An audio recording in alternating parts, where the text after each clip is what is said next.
Recorremos la provincia de punto a punto y hablamos con sus protagonistas. Es La Mañana de Guadalajara.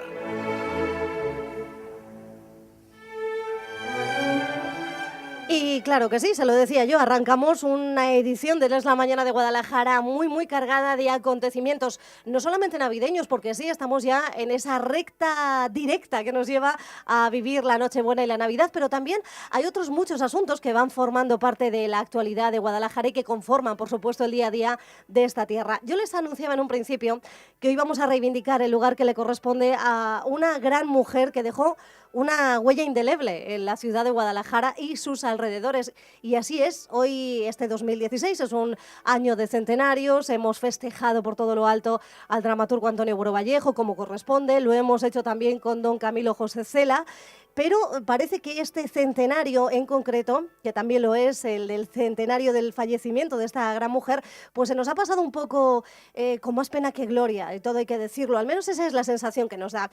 Hablamos de María Diega Desmeisiers y Sevillano, la condesa de la Vega del Pozo, la vizcondesa de Jorbalán, en fin, un montón de títulos los que tenía esta aristócrata mujer muy rica, que sobre todo dejó esa huella de la solidaridad y del altruismo, ¿no?, en la ciudad de Guadalajara. ¿Quién va a hacer hoy ese llamamiento a la reivindicación de esa gran figura en el centenario también de su muerte?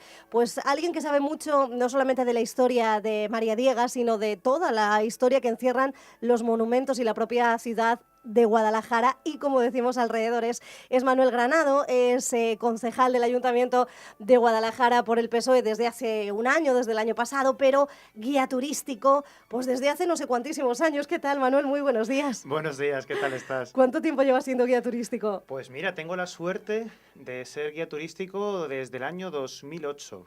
O sea que ya cómo pasa el tiempo. Bueno, es que realmente es tu profesión. Sí, o sea, es sí. una profesión que además a él le apasiona, todo hay que decirlo. Sí. Solamente hay que verle, que yo lo hago muy a menudo, rodeado de gente que va con los ojos muy abiertos recorriendo lugares de Guadalajara muy emblemáticos y que a los cuales les haces mirar, por ejemplo, este Palacio del Infantado que nos acompaña, que lo tenemos aquí al lado y que es patrimonio de la humanidad, aunque todavía no lo tengamos reconocido. Pero bueno, te lo miran con unos ojos que casi se lo comen, ¿no? Vivo. Yo digo que tengo una suerte tremenda porque, claro, que tu despacho sea un día la Catedral de Sigüenza con el doncel de secretario, que otro día sea tu despacho el Palacio del Infantado con doña Aldonza de presente, u otro día, por ejemplo, Alcalá de Henares con Cervantes purulando, la verdad que eso no se paga. Luego tienes las inclemencias del tiempo, pero bueno, un buen paraguas y un buen abrigo y arreglado. Y eso no hay quien lo supere, ¿no? Un amor por lo que es la historia que encierran pues muchos rincones, ¿no?, de esta tierra y muchas figuras que pasaron por aquí y dejaron su impronta bien visible en la ciudad. Es el caso, como decíamos, de nuestra condesa de la Vega del Pozo, que también en el mes de marzo se cumplió el centenario de su fallecimiento. Y Manuel, ¿soy yo sola o da un poquito la sensación de que ha sido eclipsada por otros grandes hombres muy ilustres que se merecen, por supuesto, también que les festejemos, como Cela o Buero Vallejo? Pues ha quedado, sí, es verdad, se le han hecho una serie de homenajes, sobre todo relacionados alrededor del momento de su fallecimiento y también del enterramiento, porque ella fallece en Burdeos y es enterrada unos días más tarde hasta que llega el cuerpo aquí en Guadalajara. Y sí que es verdad que ha quedado un poco ahí solamente en ese mes de marzo. No se ha explotado ni cultural ni turísticamente lo suficiente. Se han hecho algunos actos, no lo voy a negar, es verdad, sobre todo la presentación del libro que se hizo en el Colegio de las Adoratrices, en ese convento, que muchos conocieron por primera vez ese precioso patio, ese claustro del convento de las Adoratrices. Y sí que es cierto que se podía haber aprovechado todo el año 2016, pues con charlas sobre Ricardo Velázquez Bosco, charlas sobre los diferentes personajes que contribuyeron a la obra de la duquesa de Sevillano o condesa de la Vega del Pozo. Hablaremos de los muchos títulos que tiene, claro. Por supuesto. Luego, bueno, incluso, bueno, yo la semana pasada tuve un lapsus mental que no lo quería. Vamos a dejarlo como que estamos todavía pendientes de que se fije una fecha en la Biblioteca Pública Provincial para que Manuel imparta una conferencia, una charla abierta, por supuesto, a la asistencia de todo el mundo, a la que ruega, por supuesto, esa asistencia y esa participación activa de muchos guadalajareños que ya vivían con entusiasmo, ¿no?, la cita que teníamos en un principio la semana pasada y que ahora queda un poco en suspenso en el calendario. Pues mira, ya está anotada y va a ser para el día 23 de enero, lunes también. también, Muy a las bien, 7 de muy la bien, tarde, lo sí. tengo tatuado en la piel para que no se me pase la fecha. Esta charla viene a colación que ya tuve una, y hice una en un bar de aquí al lado de la zona de Bardales, es amigo, y me dijo, oye, ¿te animarías a hacer alguna charla? Y dice, ¿quién se te le ocurre? ¿Quién se te ocurre? Dije, pues mira, la duquesa de Sevillano, doña María Diega, porque creo que es un personaje a reivindicar por nuestra ciudad y sobre todo por la huella, por esa impronta que tú muy bien Claro. has dicho, nos ha dejado. Es que se habla mucho de la familia Mendoza, es inevitable, desde Sí, luego, hablar de que Guadalajara es la familia Mendoza, pero Guadalajara también es María Diega sí, en sí. sus muchos rincones que nos dejan asombrados. Yo, para mí, creo que uno de los monumentos más bonitos que tenemos es el Panteón de la Condesa de la Vega del Sí, Pozo, y el efectivamente. entorno de Adoratrices. Es un lugar que yo creo que no deja a nadie indiferente, pero siempre para bien, ¿no? Sí, además que es de lo único que cuando uno pasa por la autovía llama la atención desde Mm. fuera de nuestra ciudad, sobre todo esa cúpula rosada, ¿verdad? Y cuando llegan los turistas me lo dicen algunos que son de Madrid, me dicen, sí que es verdad que lo he visto alguna vez desde la autovía, dice, pero bueno, por dentro sorprende mucho Uf, más de lo que tiene, de lo que es por fuera. Y así es, es porque que es una esto joya. es una joya, Es una es joya una joya. auténtica, Bueno, sí. Guadalajara en sí, yo siempre lo digo, Sí. es un diamante en bruto todavía por pulir. Digo la capital, la provincia poco a poco la vamos puliendo y sacando lustre. Ahí tenemos Ita, tenemos Sigüenza, tenemos también Pastrana con los tapices, restaurados hace unos pocos años. Poco a poco vamos ahí posicionándonos. Reivindicando la historia y sus monumentos, claro que sí. Pero Guadalajara efectivamente tiene muchísimos rincones que aún están por descubrir para muchas personas, incluso para los autóctonos, Sí. que te sorprende la primera vez que entras, vuelvo a decirlo, por ejemplo, a un monumento que por fuera conocemos mucho, pero por dentro es menos conocido, y eso que también es visitable, ¿no? Que es el Panteón. Pero bueno, este es, como tú dices, ¿no? Un poco la punta de lanza de ese legado arquitectónico que también lo dejó humano y social esta mujer en Guadalajara.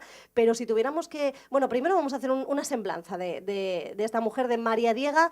Yo voy a llamarla de Massieu, De de Messier. Massieu, porque era de Massieu esta mujer, porque además francesa a mí se me da un poco mal. Pero háblame de ella, háblanos de ella. Bueno, pues ella nace en el entorno de una familia aristócrata pudiente. Realmente, bueno, el condado de la Vega del Pozo le viene por Guadalajara. Ellos provienen de Navarra y en el siglo XVIII lo que hacen es desposarse con una familia de aquí y se arraiga ya en nuestra ciudad desde el siglo XVIII por parte paterna. Y por parte materna, pues tendríamos que ir hacia Vicálvaro. Ahí tenemos, digamos, que el ducado de Sevillano, el cual el primer duque de Sevillano va a ser su abuelo, don Juan de Mata. Yo creo que hay tres figuras clave para entender a la duquesa de Sevillano. Ella se va a quedar huérfana a los 3 años, una edad muy temprana, de padre, y quien la va a cuidar va a ser su madre hasta que ella fallezca 30 años más tarde. Luego la duquesa pues prácticamente va a estar viviendo con su madre hasta los 30 años. El abuelo más o menos va a morir un poco más adelante, cuando ella tiene alrededor de unos 12, 13, 14 años, y sí que yo creo que es la persona que más le puede influenciar, porque me he traído aquí anotado alguna cosita sobre el abuelo don Juan de Mata, que fue ministro de Hacienda, fue una persona influyente, muy influyente y adinerada en ese Madrid del 19. Fíjate que la casa principal la tenía en la calle Jacomo Trezo. La calle Jacomo Trezo sigue existiendo una parte de ella, pero es la vía principal que se va a basar para hacer la famosa Gran Vía de Madrid a comienzos del siglo XX. Fíjate lo que se decía del adinerado que era ya don Juan de Mata en aquel entonces. Te leo, que me lo he escrito aquí, un artículo o un chascarrillo que se publicó en la revista Clamor un 29 de junio de 1858, que dice: los muchachos que borricos alargan todos la mano, que con 2 reales los chicos se consideran más ricos que el duque de Sevillano. O sea, ya se veía que era millonario y que era una persona pudiente. Y una persona que siempre daba dinero y ayudaba a la gente pobre. Esto no suena, ¿verdad? Efectivamente, que ya esto le venía en la sangre, ¿no? A María Diega. Como que ella yo creo que lo ve de su abuelo. Claro. Luego también sí que es cierto que su tía, Santa María Micaela, Santísimo Sacramento, pues se dedica a la fundación de las Hermanas Adoratrices, esas niñas descarriadas, ¿no? Como siempre hemos dicho, para encarrilarlas en la buena vida. Y también, claro, esas dos figuras yo creo que la marcan. Que ejercen mucho poder sobre ella, Sí. y la hacen tener ya una concepción de la vida y del destino de su fortuna, Eso es. también muy claro, ¿no? Que yo creo que fue exacerbado también aquí en Guadalajara. Sí. Luego hablaremos, pero sí. La verdad es que sí. Y luego la madre es la gran incógnita. Es la que más tiempo está con ella viviendo, es la que está manejando la fortuna y hasta que no muere la madre no empieza a hacer ella las grandes obras. Y es una gran incógnita lo que es sobre lo que es la madre, que es la tercera duquesa de Sevillano, con nuestra doña María Diega ya desaparece el gran ducado. Y a razón de una de las charlas que se dio, por ejemplo, por el cronista provincial Antonio Herrera Casado, dio una línea muy interesante que posiblemente la duquesa de Sevillano también le influenciaría mucho, porque no era, digamos que, a ver, una mujer muy preocupada por los problemas sociales de aquel entonces, pero que no era del Partido Comunista ni del Partido Socialista. Era una mujer muy concienciada con la realidad que existía en aquella España. En una España, de cuenta que estamos en una crisis económica, política, nos vendrá más adelante en 1898 la crisis de las pérdidas de las últimas colonias, un gran paro, un gran hambre, y la mujer está muy concienciada con la gente obrera. Y lo que te venía a decir, justamente Herrera Casado comentó que León XIII, el Papa, hizo una encíclica, y leo, porque yo latín la verdad que me lo salté en el instituto. Como Rick francés. Bueno, nos compensamos. Dale, Dice, Rerum Novarum, que habla justamente, que habla justamente sobre el rechazo de la opresión de los pobres por unas cuantas manos ricas.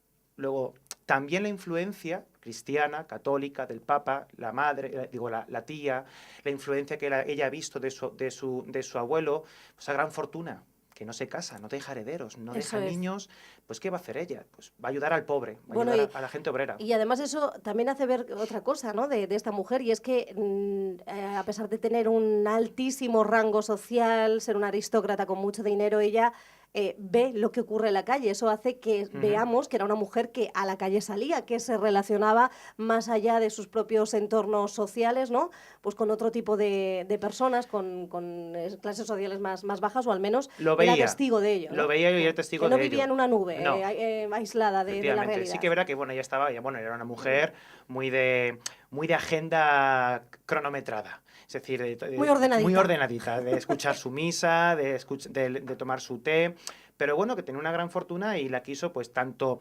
digamos que para remodelar o para remozar su gran patrimonio, lo que hizo fue dar trabajo a la gente que le rodeaba, incluso aquí en Guadalajara, maravilloso entorno de adoratrices, que lo que hace es hacer una fundación, crear unas escuelas.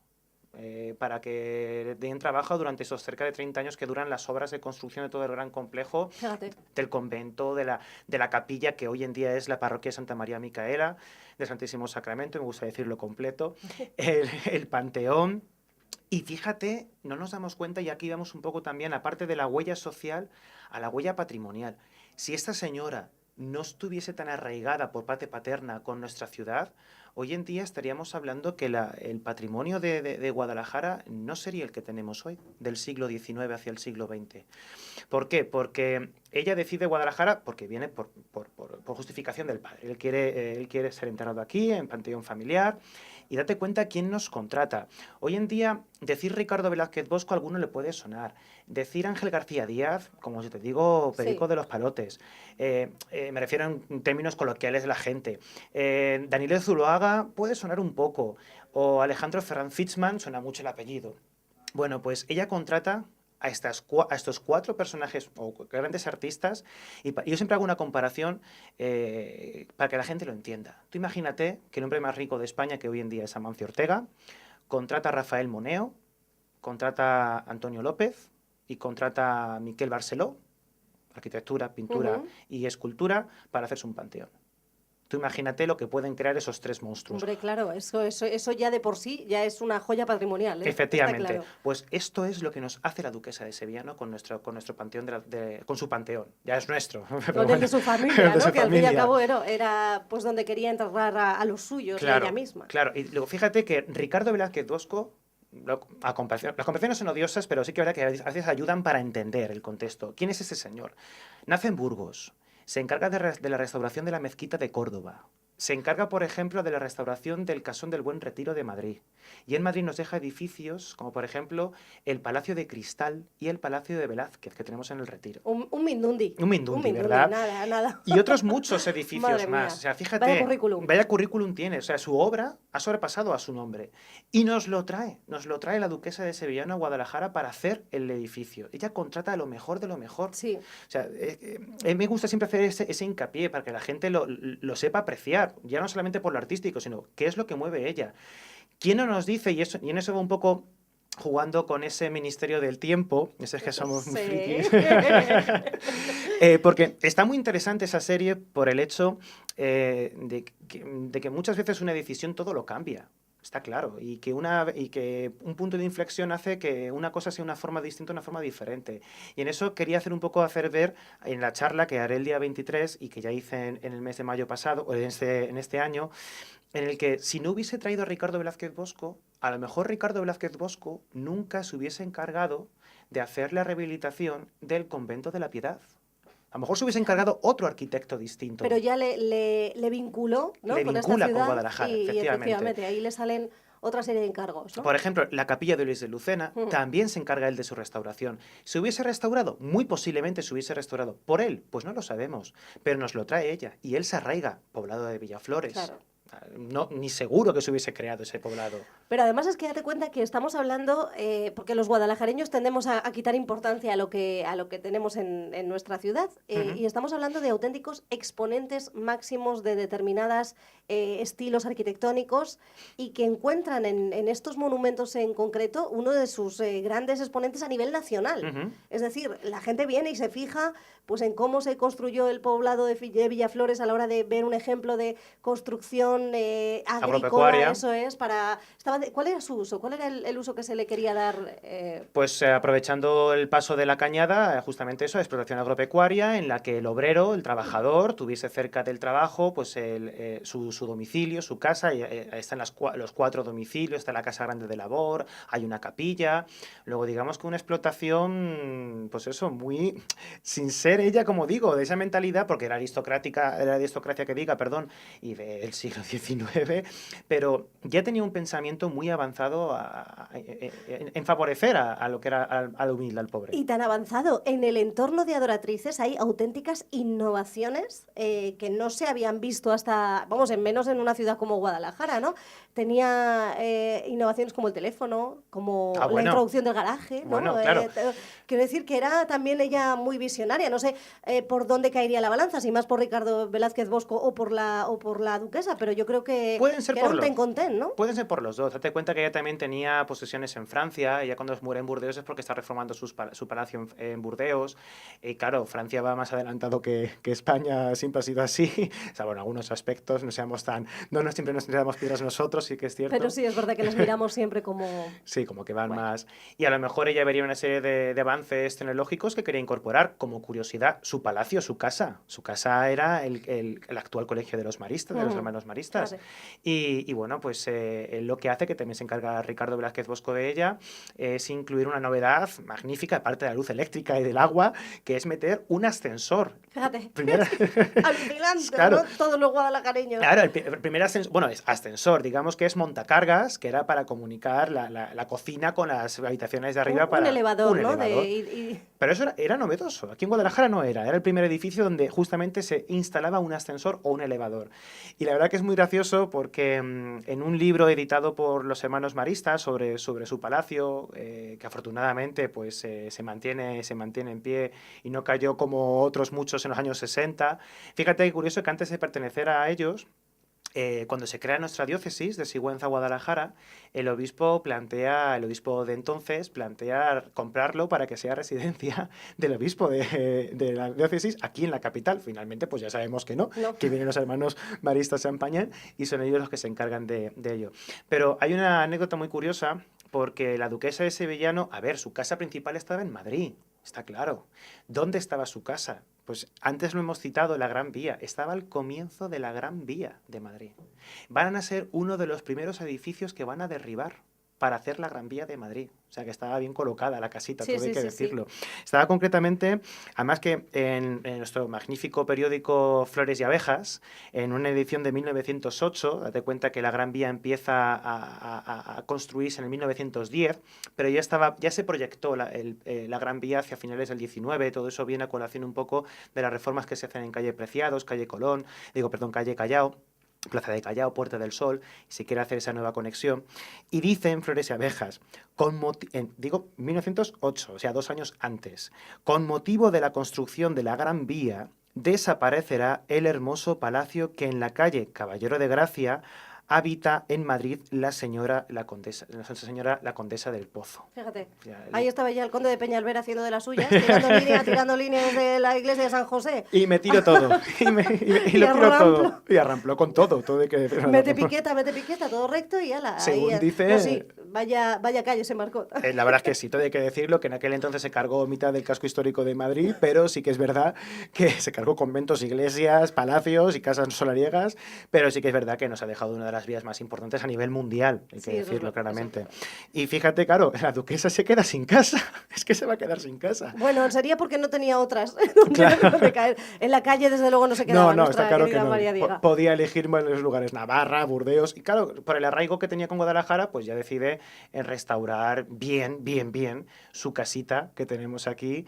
Y fíjate, estás hablando de 1908 y estamos celebrando el centenario de su muerte en ese horroroso 1916 que bueno, fue muy bueno para algunos nacimientos y muy nefasto también para la desaparición de otras grandes figuras, ¿no? Efectivamente, como la duquesa. como ella, fue una muerte repentina. Y además que a muy poquito tiempo de instalarse definitivamente aquí en Guadalajara. Sí, ¿no? efectivamente. Entonces, Bueno, sí, creo recordar que en el libro dice que parece como que no llegó a vivir dentro, como que no llegó a disfrutar del palacio tanto como pudo haber vivido dentro del mismo. Y a lo mejor su idea era también construirse otro palacio en Madrid, posiblemente, y de la mano de Ricardo Velázquez Bosco, no lo sabemos. O a lo mejor de Antonio Palacios, porque no te he dicho, fíjate, Antonio Palacios en Madrid suena mucho porque es el autor, por ejemplo, del actual ayuntamiento que está en la Plaza de Cibeles, el edificio de Correos y Comunicaciones, que todos conocemos. Y bueno, pues Antonio Palacios es alumno de Ricardo Velázquez Bosco. Fíjate, es que la huella de Ricardo Velázquez Bosco nos ha llegado gracias a esta gran dama. Y por decirte de otros 2 artistas que me vienen a la mente que hemos citado antes, Daniel de Zuluaga no es moco de pavo. Daniel de Zuluaga se encarga de la decoración del Palacio de Velázquez del Retiro o es el director del nuevo museo de la nueva fábrica de porcelanas que se creen en la Moncloa. o sea que tú fíjate, es que se trajo a los primeros espadas Eso de las es. diferentes disciplinas artísticas que había, Efectivamente, eso es. para que nos hagamos una idea del poder que tenía esta mujer, del dinero que tenía efectivamente, pero también de las conexiones, ¿no? Claro. Que hacían que efectivamente gente que debía tener unas agendas completísimas, Y vienen aquí. pues se decantara por trabajar aquí en Guadalajara en los proyectos que le proponía la duquesa de Sevillano. Por eso que si no es sin ella, hoy Guadalajara sería muy diferente. Manuel, tú, por ejemplo, que llevas a la gente en estos recorridos turísticos, que sí, efectivamente, fuera de nuestra provincia, o sea, fuera de nuestra capital hay lugares preciosos, pero cuando les llevas aquí a la provincia parece que recorremos casi la milla de oro, ¿no? Desde el Palacio del Infantado, subiendo un poco la calle Mayor y desplegándonos casi a derecha e izquierda. Pero claro, por ejemplo, para ir hasta Doratrices hay que salir un poco de este entorno. ¿Les llevas hasta allí? ¿Hay comitivas con las que llegáis hasta Sí. el Panteón, por supuesto, y Mira, sus alrededores? date cuenta que casi siempre la inmensa mayoría, salvo casos muy excepcionales, suelen venir con autobús contratado de origen. En algunos casos vienen por transporte público, pero son los menos. Entonces, lo que suelo hacer siempre con ellos es quedar en la parte alta en Cuatro Caminos y les recojo allí en el autobús y lo primero que voy a ver es el Panteón, por supuesto. Y pues, es que vamos, en Guadalajara depende del tiempo que tengan, pues si tienen poco tiempo, dos monumentos son, vamos, de obligado, o sea, el Panteón y el Infantado, está claro. Si tienes más tiempo, pues ya, por supuesto, Cotilla, la cripta, Lucena, las iglesias, por supuesto, el Convento de la Piedad. Pero siempre me gusta comenzar, ya sabes que tienes que jugar mucho con los tiempos, depende de los grupos, hay gente Claro. mayor, gente joven. tienes que amoldarte. Eso es una de las técnicas que tienes que vas Eso te haciendo. lo enseña, no te lo enseñan en la carrera, eso te lo enseña la profesión. Sí, cierto, ya como se dice, más sabe el diablo por viejo que por diablo, ¿no? Pues eso, voy envejeciendo y voy conociendo más. Y sí, no, se hace de esa manera. A veces cuando te piden hacer, cuando les convenzo, mejor dicho, de hacer Guadalajara todo el día, porque a veces que me cuesta convencerles, digo que Guadalajara puede dar para un día completo. Claro. Y me decían, no, pero que sí, que da para un día completo. Pues muchas veces, sobre todo con el buen tiempo, si comen por el centro, vas paseando tranquilamente por ese Y parque de la Guadalajara es Concordia. súper asequible a Claro. la hora de paseártela de cabo a rabo, ¿no? Claro, y si empezamos ahí en Santo Domingo, Concordia, toda una zona verde, y vas a San Roque, y de repente poco a poco va apareciendo el Panteón, pues ya te pones ya bucólico total. Oye, Manuel, aprovechando tu presencia aquí y aprovechando que estamos ya en la recta final de este 2016, un brevísimo balance turístico de lo que tú ves también, oye, pues por tu parte activa a nivel municipal, ¿qué ha ocurrido con la ciudad o con el turismo en general en Guadalajara en este último tiempo? Bueno, pues sí que es cierto que yo he notado un incremento en este año 2016 turísticamente hablando. Además, yo me hago mis estadísticas con mis grupos. Sí. Puedo decir que he tenido este año más de 5.200 personas en mis manos, guiando por Bajo su paraguas. bajo mi paraguas, Síganme. entre Guadalajara y Madrid. Y me viene a la mente, tengo que hacer el estudio más Pormenorizado, eso es. sí. Pero bueno, un 52% es público de Madrid, el que se nos acerca aquí a Guadalajara. Y bueno, pues sobre todo este año quien se ha llevado la palma de oro en nuestra provincia ha sido Sigüenza. Con esa exposición de Atémpora se lo ha Es que llevado. lo merece, es que lo merece, lo merece. La verdad que sí, Es pero claro, inevitable. me han dejado huérfanos Pastrana, Brihuega, la arquitectura Bueno, negra. hay que poquito a poco crear ganchos entre Sí. la gente y el que va a Sigüenza próximamente verá que hay mucho que conocer en Guadalajara provincia y el mismo que va a Sigüenza pues otro día se hace una escapada a Brihuega, otro día se hace una Efectivamente. escapada a Pastrana, ¿no? Crear sinergias Claro. entre todos nuestros pueblos. O sea que no está reñido el de Sigüenza con el de Atienza. No, Sigüenza es un complemento de Atienza o Brihuega es un complemento de Sigüenza. Yo, por ejemplo, tengo una ruta que es la ruta de los obispos. Porque, claro, Brihuega fue gobernada por los arzobispos de Toledo y Sigüenza fue gobernada, claro está, por los obispos seguntinos. Luego los puedes hacer tematizar y nexos de unión cualquiera. Bueno, pues hoy hemos tenido este especial acerca de María Diega Desmaisiers y Sevillano, nuestra condesa de la Vega del Pozo, duquesa de Sevillano, vizcondesa de Jorbalán, Marquesa de Ollanos de Bujaza. excelentísima mujer. Y otro día, ¿por qué no? Podemos hacer esta ruta de los obispos si tienes a bien acercarte por aquí y contárnosla. Yo, cuando ¿Te quieras, parece bien? ningún problema. Pues dejamos pasar la Navidad, yo te la deseo ya desde aquí, que la tengas muy, muy, muy agradable, muy bonita, con la familia, con los amigos, Igualmente. que entremos muy bien en el año 2017. Con salud sobre todo. Eso es, y el próximo año hacemos aquí una ventana turística y vamos dando a conocer a la gente también esas maravillas y esas rutas que quizás son desconocidas, ¿te parece? Perfecto, yo por mí encantado. Pues Manuel Granado, encantada yo de haber estado este ratito contigo. Muchísimas gracias por acompañarnos. A vosotros, hasta luego.